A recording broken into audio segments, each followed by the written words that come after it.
This wasn't even on AEW Dynamite. This was on their YouTube. This was backstage at the Knicks game. Eddie Kingston tried out for the Knicks and then failed brutally. Failed the fitness challenge.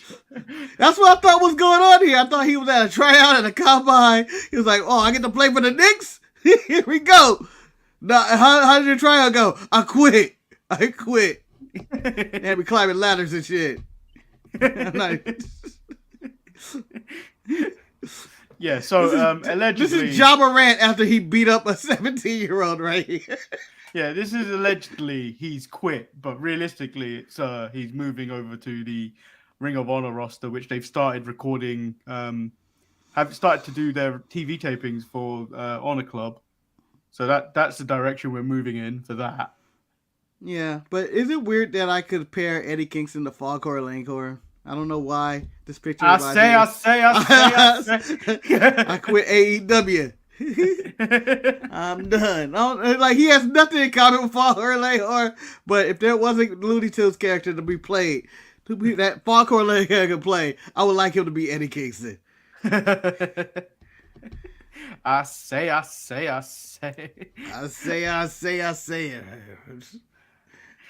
I mean, that was my first experience with people from the South.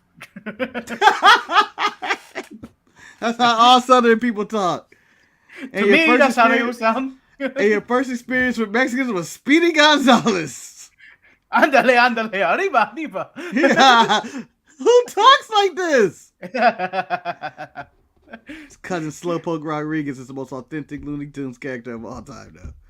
So there actually wasn't any other thing to go with because nothing really happened that much on NXT. I could have went personal promo by Gigi Dolan.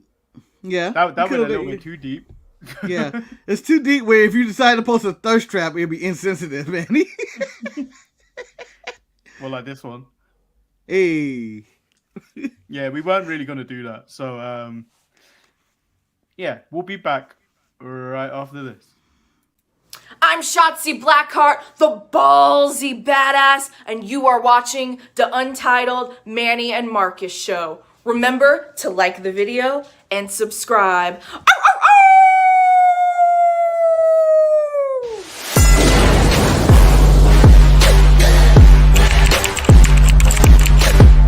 Hey! Oh! Check out the Marcus and Manny show.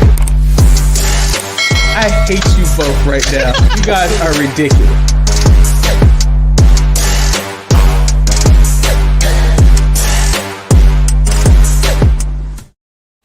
Welcome everyone to the Untitled Manny and Marcus show. It is Thursday, the 2nd of March. I am Lord Manny Hayes. He is...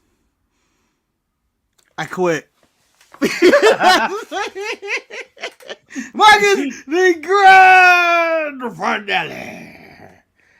And here to bring all my pettiness, anger, and aggression out that I would normally have for work, all on you people. I'm taking it all on you and AEW and NXT. They're all getting it.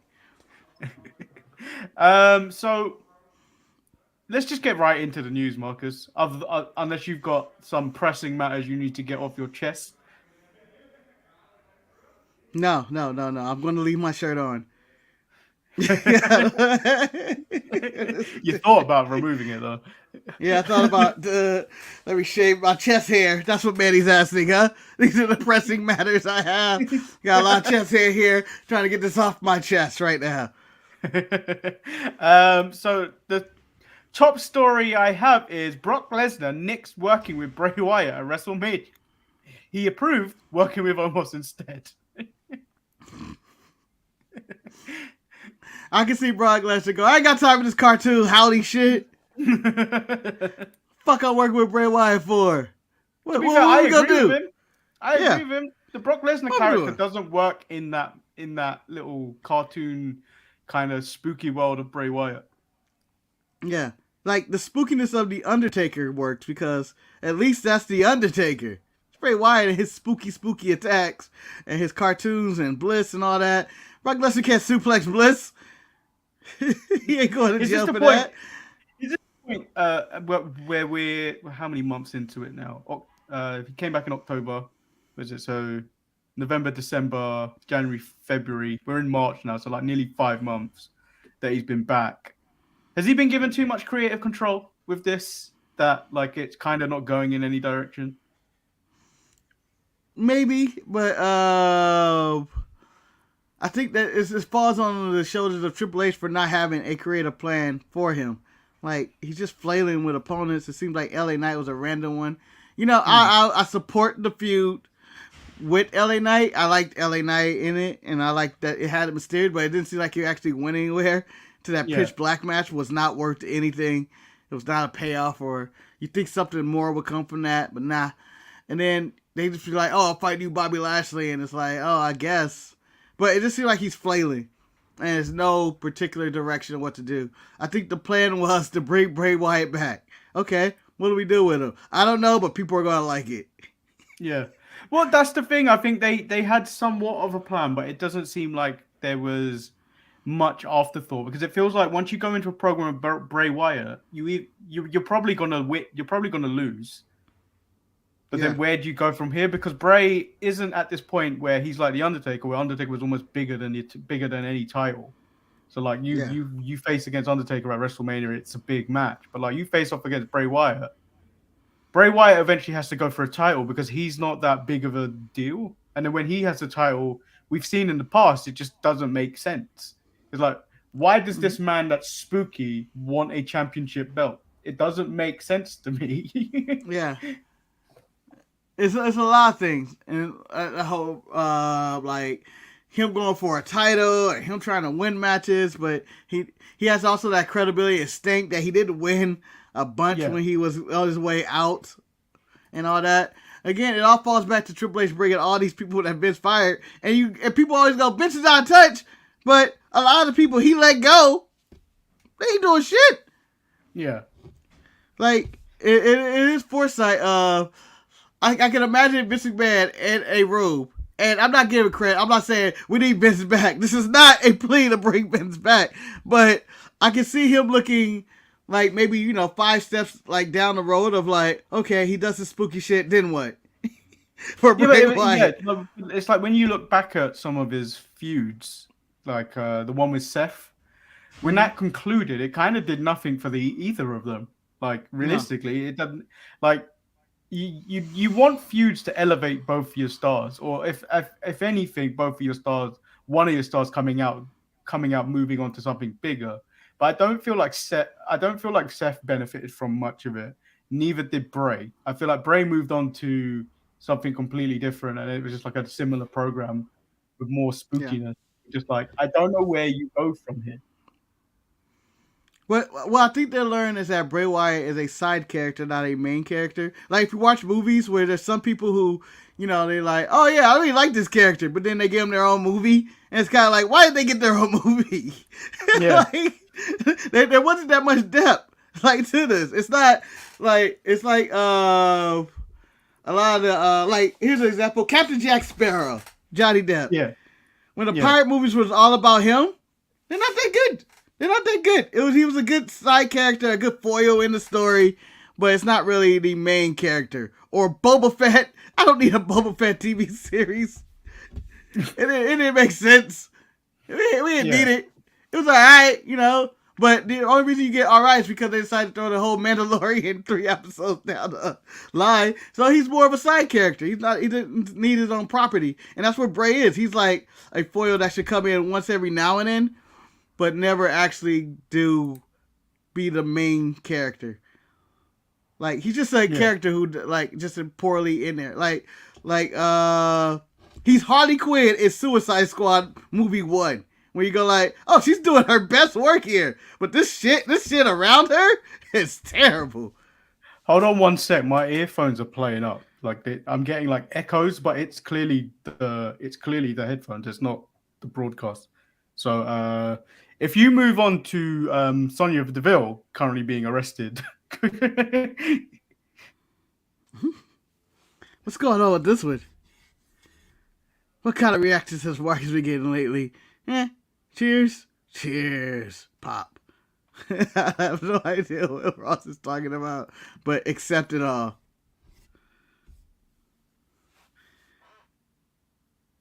I don't know if Manny can hear me. Okay, that's better.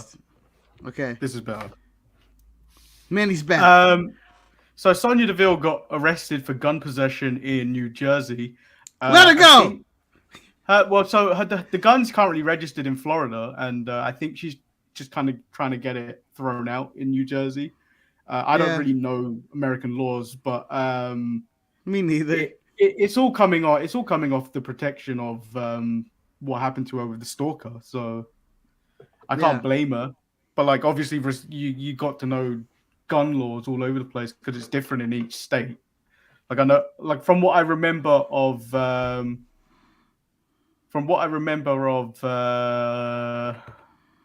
New York, when I think who is it, the wide receiver Plexico Burress that shot himself in the foot? Yeah, got time. He got time. Yeah.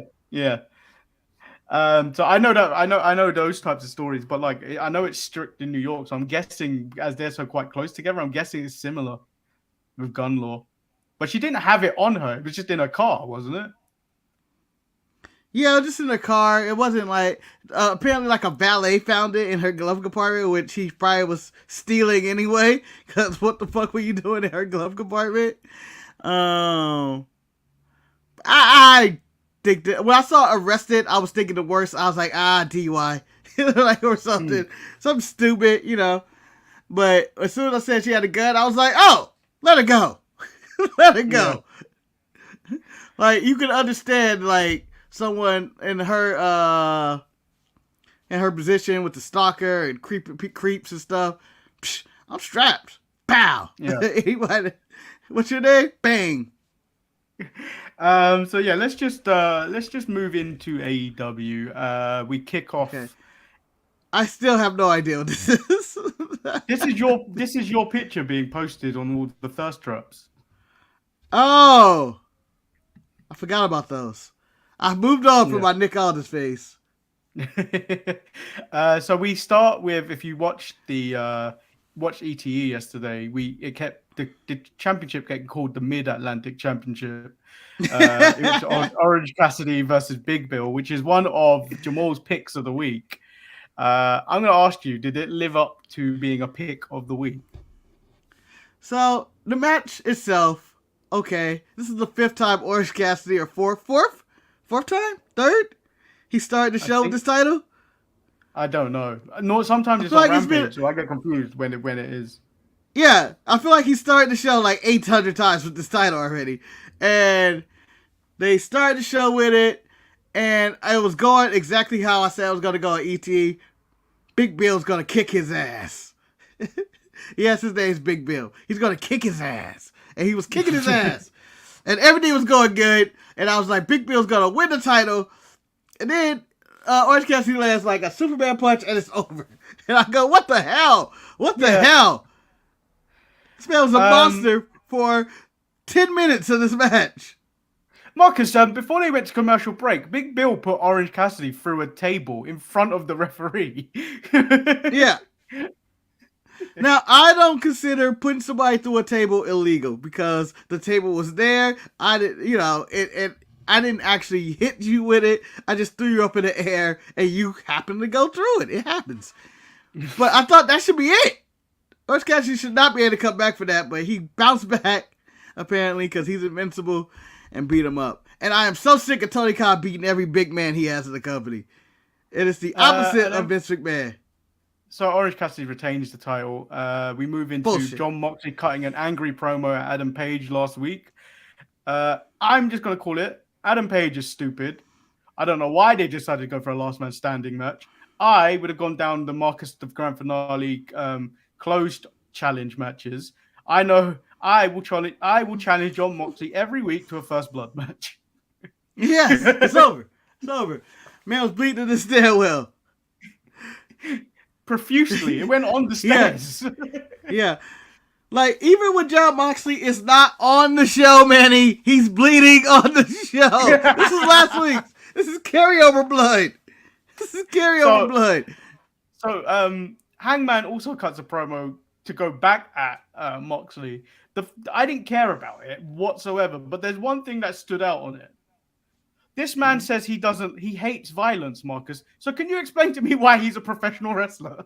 Yeah, exactly. I heard that. I went, wait a minute. That is like me. You know, Manny, I hate meat. Then why the fuck are you working at McDonald's? Like, what are you doing? I hate the killing of meat. I'm vegan. I'm vegetarian.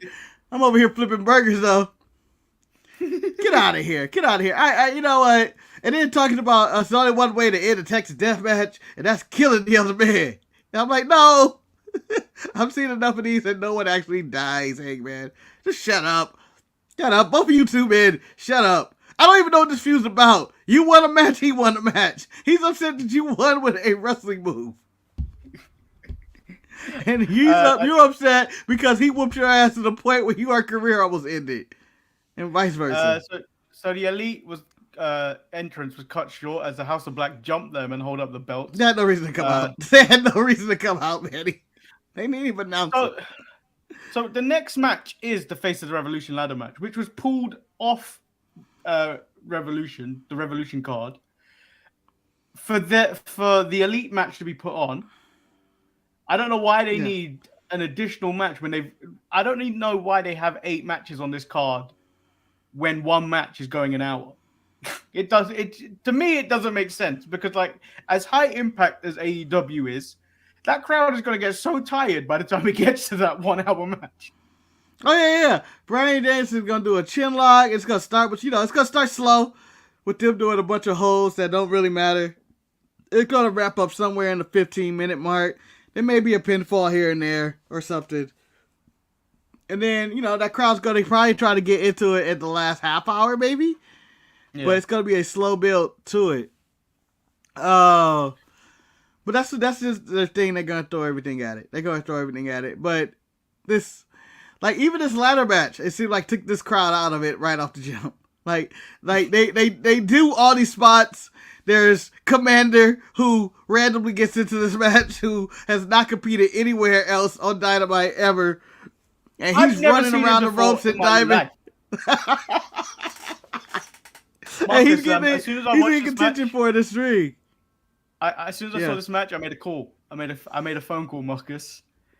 I called up Grand Metalik. I said, "You best retire because there's a new king of the ropes." This man was running all the ropes. He was running circles around the ropes. He was doing laps around the ropes and diving. So it was over. And you can see Ray Phoenix going like, "But that's my spot." Like, my problem with Commander is that he looks too much like Grand Metalik, Samurai Del Sol, and Dragon Lee. Like, you could be like, this could be anybody. And it wasn't. It was like, it's Commander! And I went, who? But there was the Falcon Arrow by Action Andretti onto Sammy Guevara looked disgusting. And then there was one thing that really took away from Powerhouse Hobbs winning this ladder match. It was the 900 referees holding the... All the referees. Why can't they shoot that better? There's so much wrong with this. Why couldn't Powerhouse Hobbs get another ladder? I knew it was going to take away from the thing, but why couldn't he have just got the other ladder? Yeah, like literally there's a ladder right there. There's a ladder right there. There's hundreds of ladders. He could have got any one of those. But this shot alone, and I don't blame Hobbs 100%. Understand, like, oh, I'm going to use this ladder. And, the refs are going to hold it up anyway.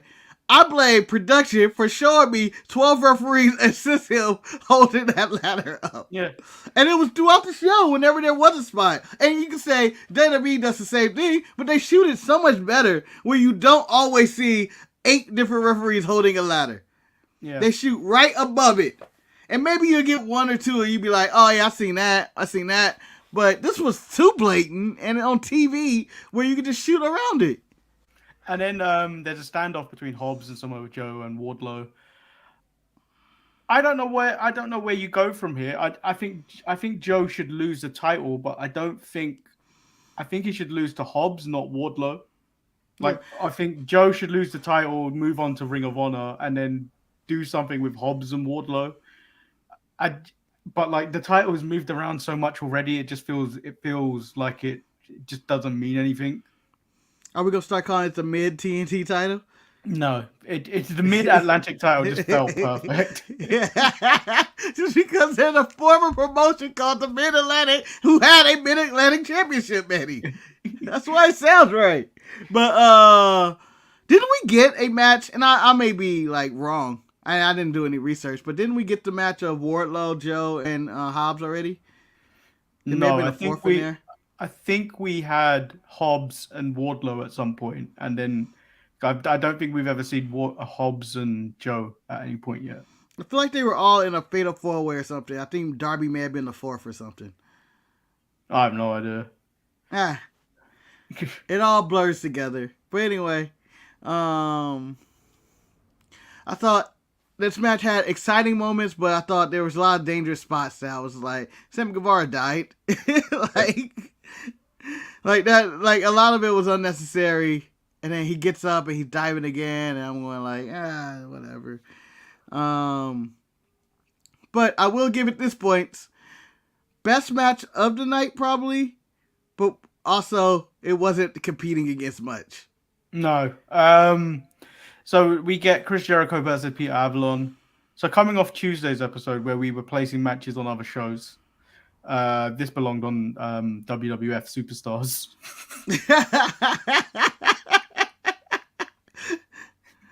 Fuck that. I'll put it on Saturday Morning Slam. The kid show where you can't show headshots. Why did Peter Avalon get so much offense on Chris Jericho? I don't know. He started off high. Remember last week on Saturday when we were talking about wrestlers who deserve more TV time?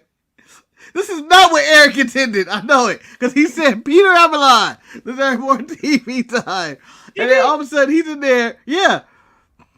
Remember, I picked you picked, I forgot who you picked and who I picked, but we're like, oh, they do something. I think I picked like Brody King or something. They do more with him. I thought he had more technical picks than that because I remember having. No, he had Peter Avalon.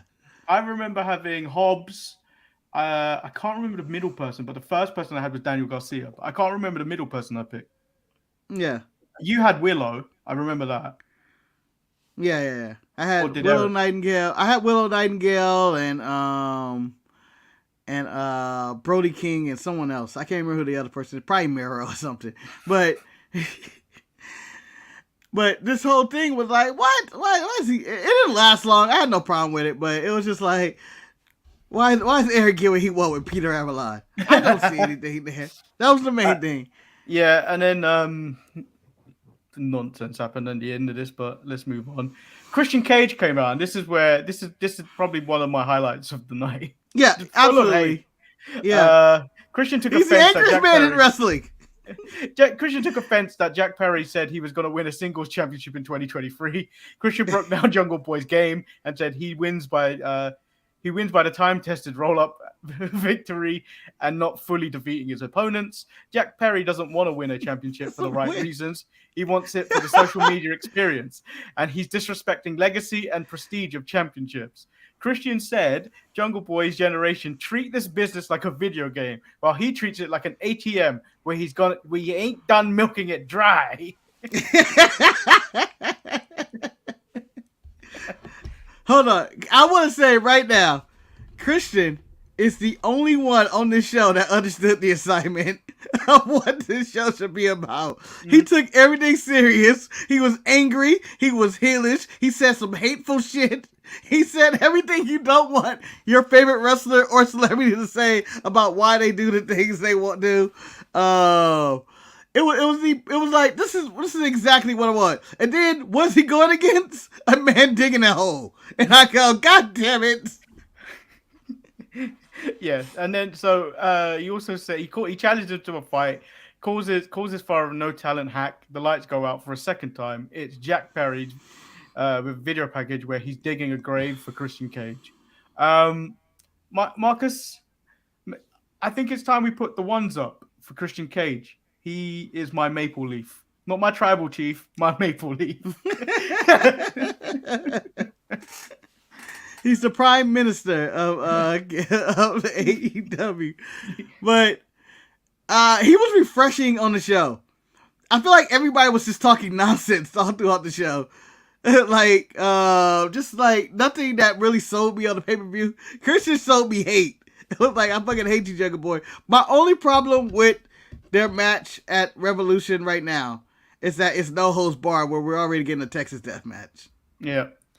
Why are we doing this? Jamie Hayter said her match on Revolution, she doesn't know what would be sweeter, beating one bitch or two. I don't know. Matt Hardy versus Hook for the FDW Championship. Matt Hardy couldn't get the job done despite multiple assists from Ethan Page.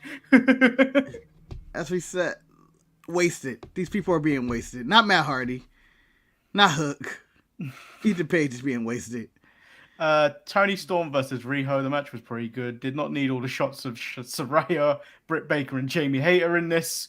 It was just like, just pay attention to the match. They're not doing anything on the outside. I'm gonna tell you where I was distracted in this match by the outside. I was going like, and this is weird. I don't know why, but I was looking at Saraya's pants. I was looking at Hayter's pants, and I was looking. Are those the exact same leather pants?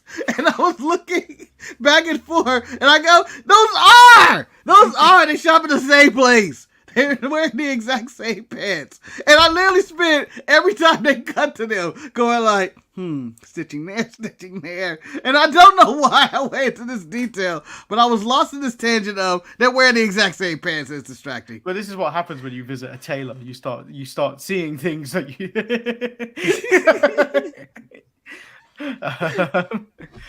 Riho wins by a roll up. Brawl happens after the match, and then Keith Lee reminds me that he's a hippo in a crate. Yeah. Well, do you know what the first thing he said?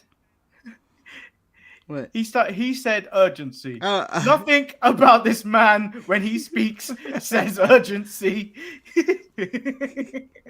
Nothing about this man at all says urgency. If I was getting my ass kicked, he'd be the last person in the ring. I'd probably be dead. Yeah. And also, I'm curious. This feud seems one-sided all of a sudden. Where the fuck is Swerve been? A rebuttal. I've seen Dustin and Keith Lee yell into the camera twice already. And Swerve hasn't even been on Dynamite to be like, fuck you. But when these two are on screen, it's like the two drunk old men at a bar arguing about something. Yeah, and then it dawned to me, how did we get here? Like, I thought this was just a Swerve Keith Lee feud. When did Dustin actually appear in this feud? Like, why is it Dustin and Keith Lee versus, who now have a tag team name, which disgusts me. Absolutely disgusts me. Because I was like, this is the most makeshift shit ever. Naturally limitless. And I go, get them out of here. And they're now a team for no reason whatsoever. And it should just be Swerve versus Keith Lee? It's as simple as that. That's where we're at. That's all this is all about. It shouldn't be a tag match. I don't need Parker Bordeaux and Lizard Face Man. I don't need this. Snakeskin Man. Yeah. Come on, Snake Man. I didn't pay attention to the Revolution Tag Match Battle Royal. All I know is best friends Orange Cassidy and Danhausen win the match. It happened. Terrible. Then we get terrible. We get a really good video package of MJF and Danielson, and then Bryan Danielson is in the ring. He goes down the reasons why MJF hates him. MJF has done nothing to deserve anything, nor has he had to fight for anything. MJF has taken every shortcut to get what he wants. The one thing MJF deserves is his fiance to leave him, which provokes a reaction from MJF. I think Bryan Danielson has been watching WWE. I think that he's been watching some things. He knows. Yep. He knows to get a wrestling championship, you need to make things personal these days. Yeah, you cannot just fight. Men can just not fight a wrestling championship. You have to always make it personal. Danielson says he fought for everything. Says he had a job in WWE. Basically, that would pay him for the rest of his life, but he came to AEW because he doesn't like money. He wanted to fight. Can I add? Bryan Danielson did not ask any rebuttal to this, But I wanted to jump in. And, you know, Bryan Danielson, one of my favorite, if not my favorite wrestler in the world, the best wrestler in the world. I'm going to jump in and say, the only reason you have an option to leave AEW is because WWE set you up for life already. That's why you are having the option. It's not that you, oh yeah, I could have just stayed there and been rich. No, you already got rich and was like, hey, I can go have fun with the rest of my life. Yeah. And then Dynamite pretty much ends with MJF, Danielson saying, if MJF isn't willing to fight at Revolution, he's going to get his fucking ass kicked. No, his fucking head kicked in. No, well, I heard fucking ass kicked. I don't know. Was yours bladed out? Ours was bleeped out. Yeah, mine was blurred. Okay. I had the TV version. I didn't have the... Oh, okay. Yeah. I didn't have the Fight TV version. Yeah, so... MJF not talking, fine, whatever. I the final segment was fine. There was some stuff on the show that was alright. But it wasn't really like... It just showed me how much of a cluster this pay-per-view was thrown together. Like, the trios match with the Elite and the House of Black, they got a total of 1 minute of build. I think total time. In the 5 weeks they've been building, I guess, this feud. It's been 1 week. It's been 1 minute. And it was lights go out, Elite get friendly attack, and then Malachi and them are holding the titles talking gibberish. Talking about, Nana Kimbe, I get the titles. And I was like, all right. I guess they're having this match. You know, it's pretty bold to take the titles and then film a promo with them like 5 minutes later. Set the camera up, damn it. We have 5 minutes. It's pretty 5 bold minutes. to do that.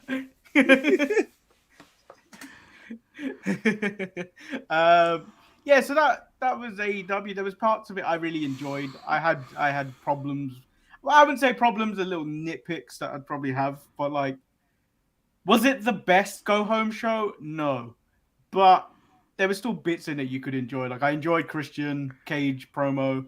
The Face of the Revolution ladder match was good, and then yeah, I think that was pretty much it for me. Yeah.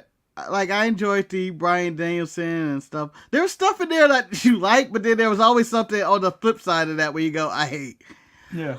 But then again, I've got the same kind of opinions about NXT this week. Yeah.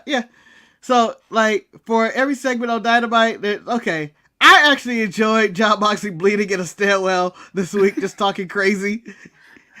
What was wrong with his eye? It was like his eye fell out. Yeah, I don't know.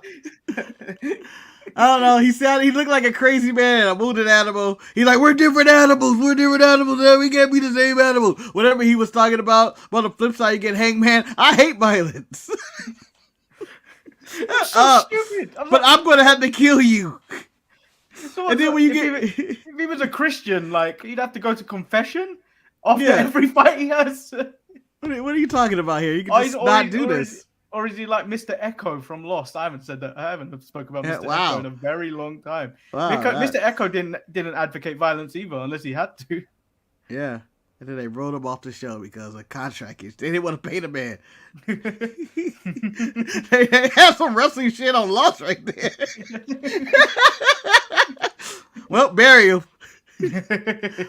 Oh, and then on the flip side, you get Christian cutting this hateful promo about Jungle Boy and Dylan from 90210.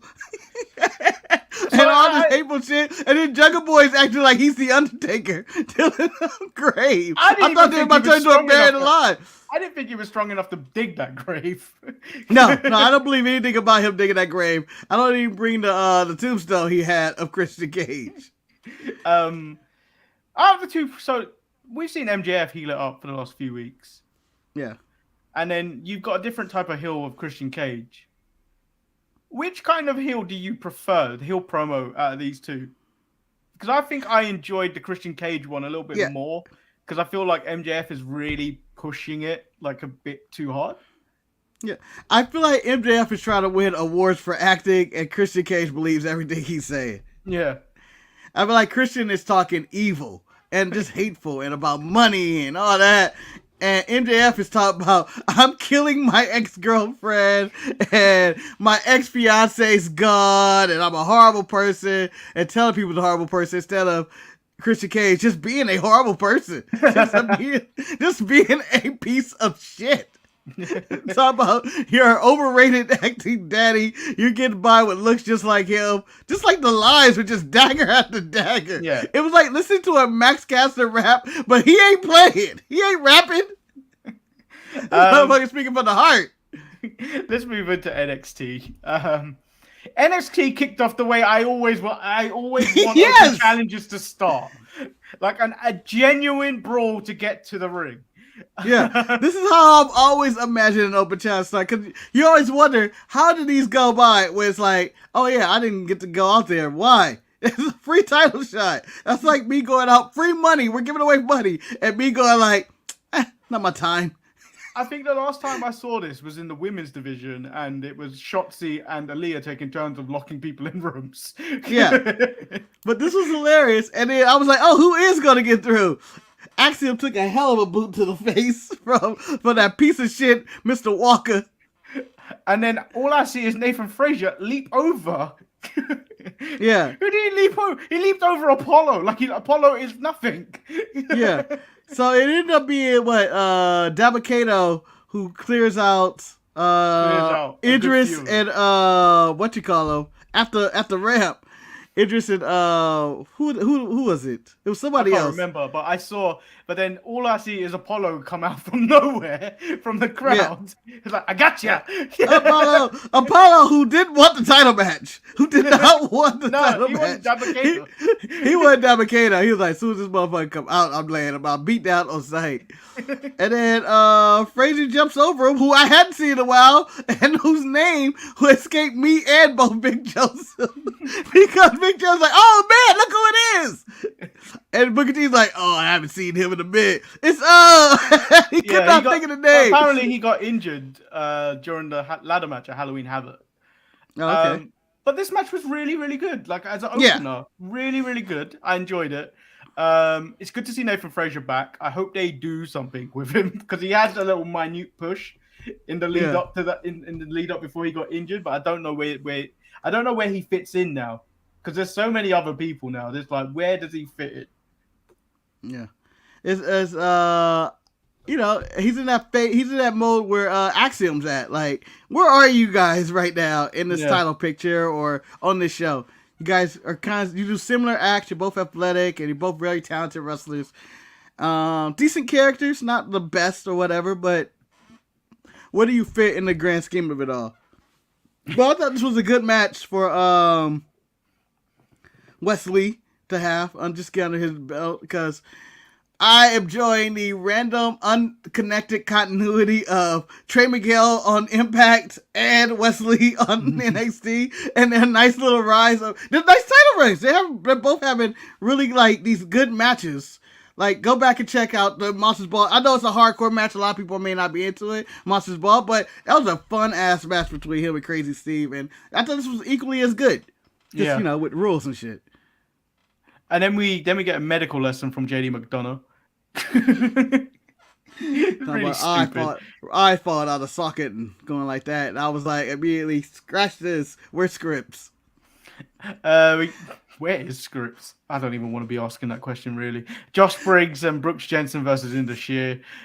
Briggs tries to give Jensen advice in the back, but there's stuff about zigging and zagging which didn't make sense. Jensen was lost in this match in his feelings for Kiana James. Indus Sher won, but this match was trash. Yeah. I would like one episode, and I was with Ryan when he said this, and he was like, you know, have there been an NXT 2.0 episode without fucking Brooks and Jensen on the show? And I don't think there has been. No, they're always on it. I would like to not have them on the show 1 week. Wendy Chu was attacked outside as Mackenzie was trying to get an interview, or she was flirting with Nathan Frazier. Funny how the lead witness is taken out of this case of who attacked Nikita Lyons.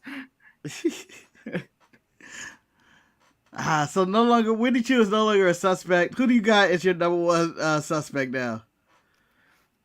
Katana Chance. She just seems sneaky. Or it's the witches, man. It's the witch detectives. They just feel like they show up every time at the suspects. The witches seem evil.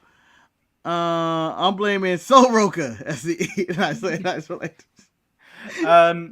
So Gigi Dolan comes out, says 3 weeks ago her life was changed as her skull was crushed against a door.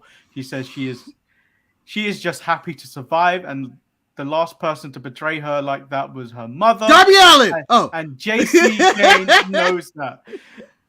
Well, she was talking about other things, about getting knocked down and keep getting back up. I was like, Darby Allin!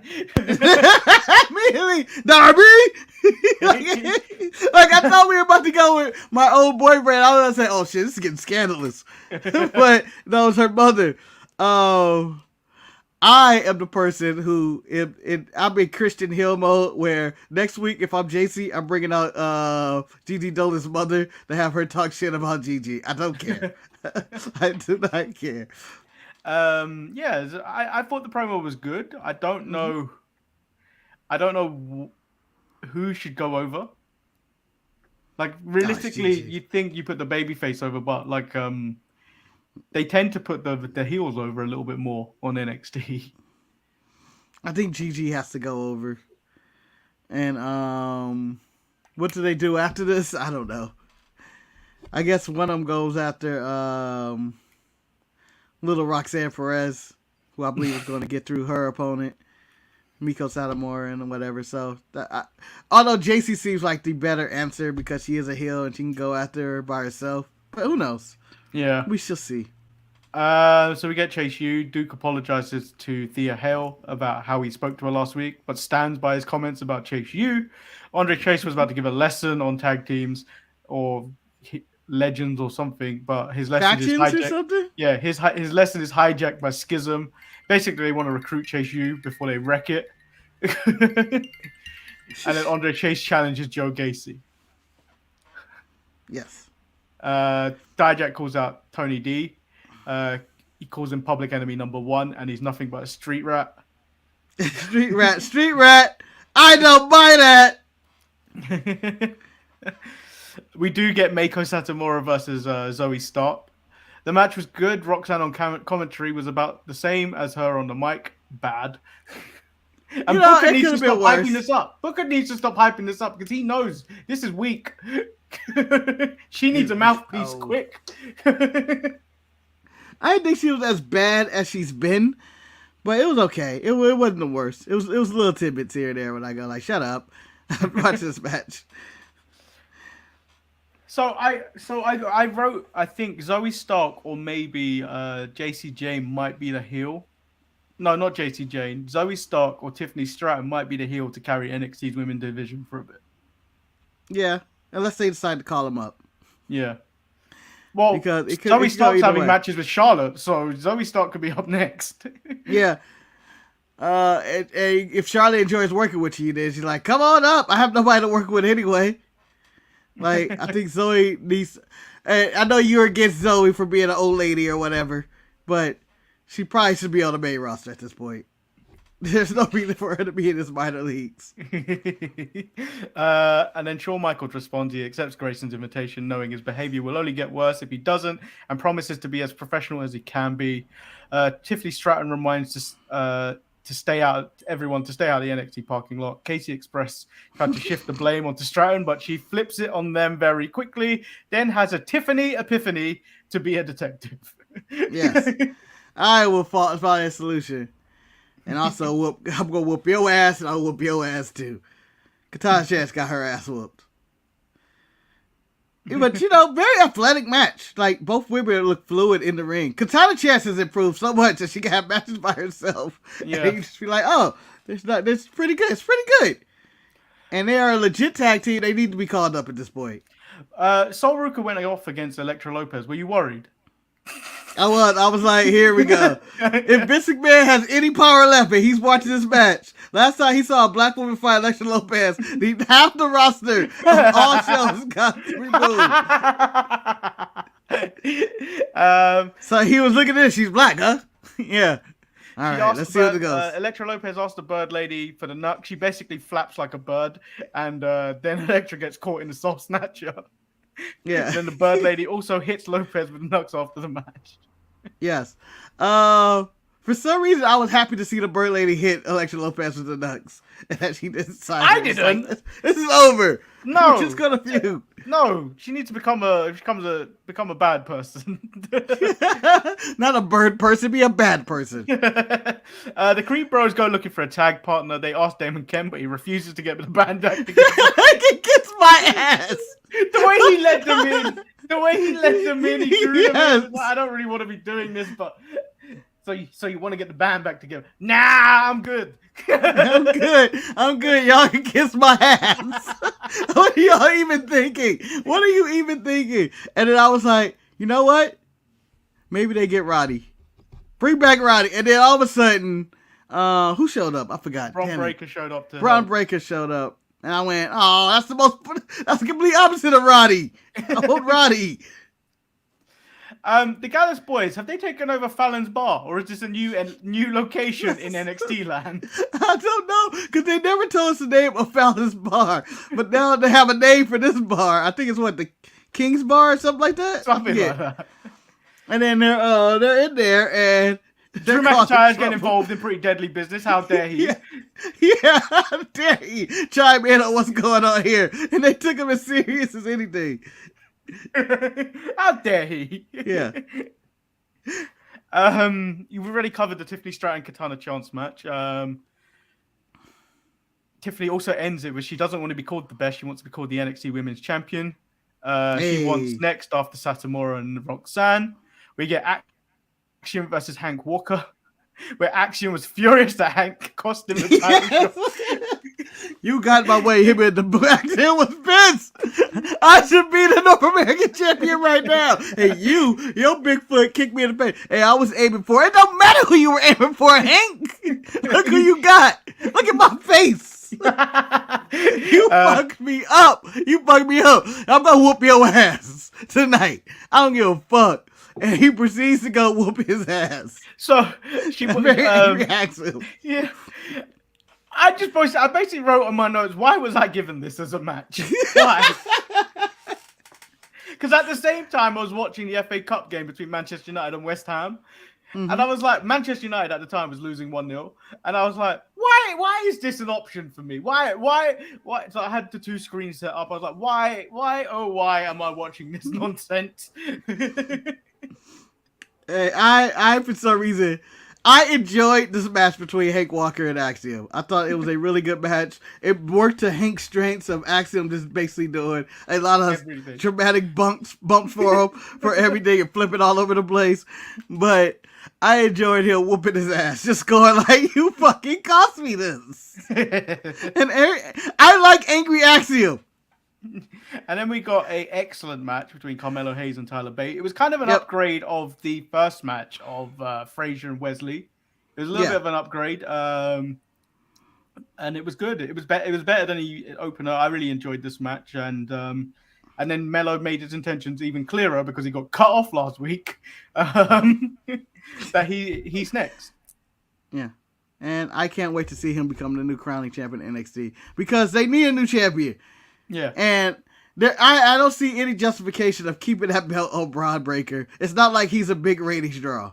It's not like she's moving the needle for NXT. It's like, oh, without Braun Breaker, this show would be terrible. No. Melo's the more entertaining character. He has the more opponents work better probably in NXT with Melo than they would with Breaker. Your McDonoughs, your Bates, your Nathan Fraziers, your Axioms, your Apollo, whoever.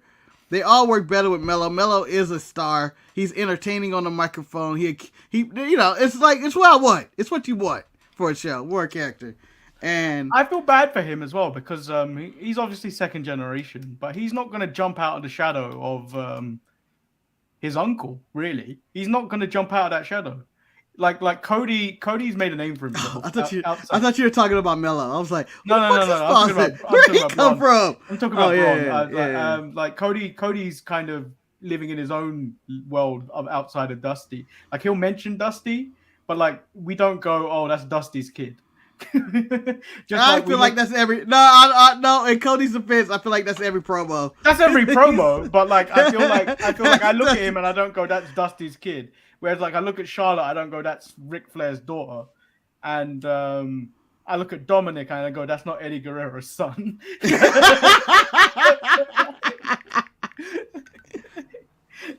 Way to go. Way to go. Way set up. You led me right down that rabbit hole, man. Because I was expecting you to say Mysterio as well. To be fair, Marcus, I didn't have Dominic Mysterio in my next line of words. It just happened. It was a natural instinct. But yeah, I just feel like Braun Breaker needs another edge.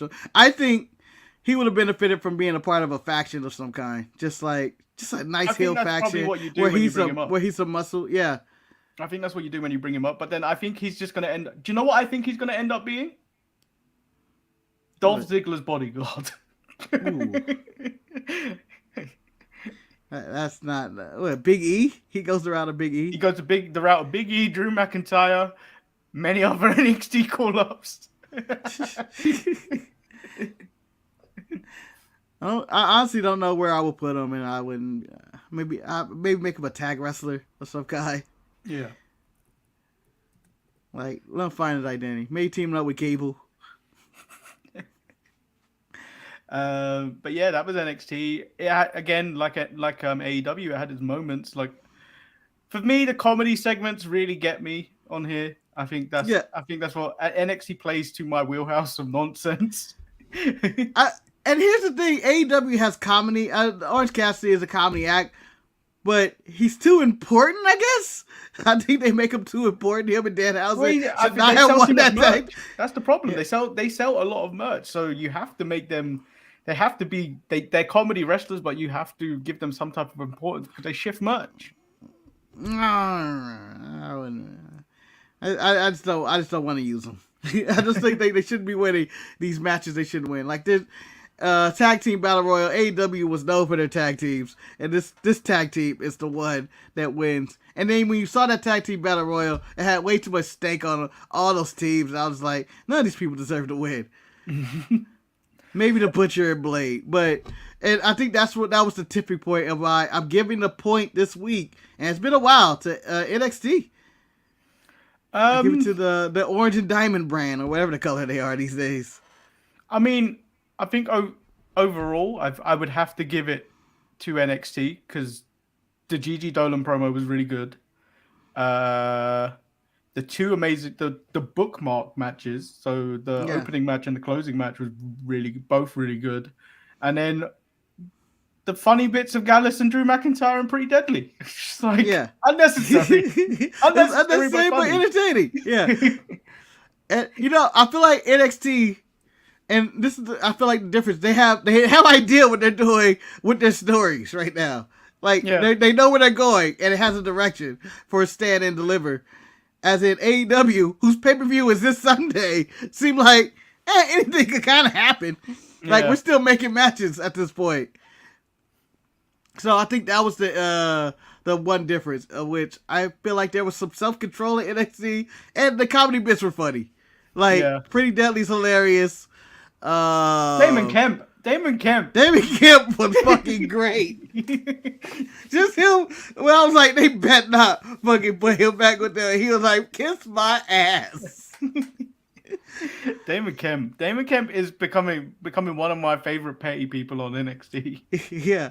And even the mid-card NXT, the mid-card matches of Katana Chance versus Stratton was good. And Miko versus, I'm blanking out right now. Zoe Stark. Zoe Stark was good as well. Yeah, I mean, there's a lot to like about NXT this week. So yeah, let's give the nod to NXT. NXT wins. Oh no, Christian carried that show on AEW by on his back. Like, they had some segments, but it was like, Yeah. So that concludes this week's show. Well, you'll see me, Marcus, and Jamal tomorrow for Raw is Retro. Man. The fallout from the Burning Bear episode. The fallout of the Burning Bear episode. You don't want to miss it. Yeah. That bear was so important that someone, I forgot to bring this up on that actual show. Spoiler alert, it is taped. That someone throws a bear at Shane McMahon. He catches it seamlessly and puts it behind his back. Yeah, so make sure you check that out. Make sure you check out all the existing content on the channel. Make sure you watch ETE. Not enough people watched that yesterday. After it beat out every other show last week. It did, like, last I checked, it did 8 views, so 8 people watched it. So make sure you go watch that.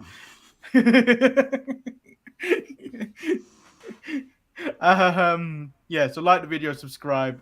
I've been Lord Manny Hayes. He's been Dominic Mysterio's #1 fan and the catalyst of Penny. I am in Christian Corner and David Kemp. The Penny Awards go to Christian Kane and David Kemp.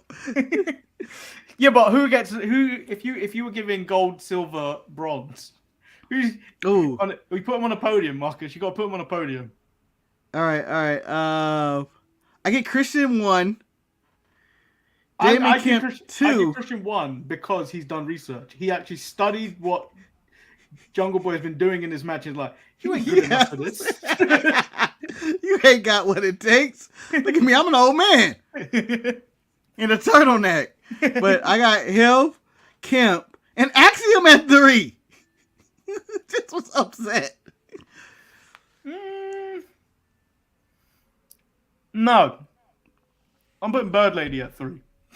Oh, with the nuts? Yeah. Nah.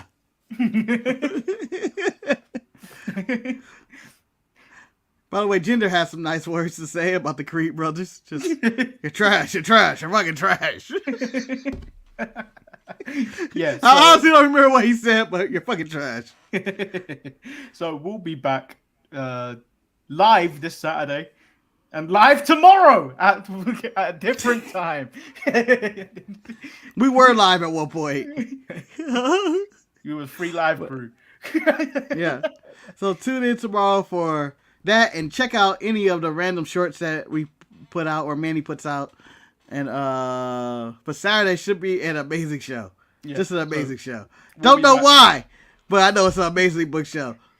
So there's only one left to do, and it's to drop the bomb. Peace.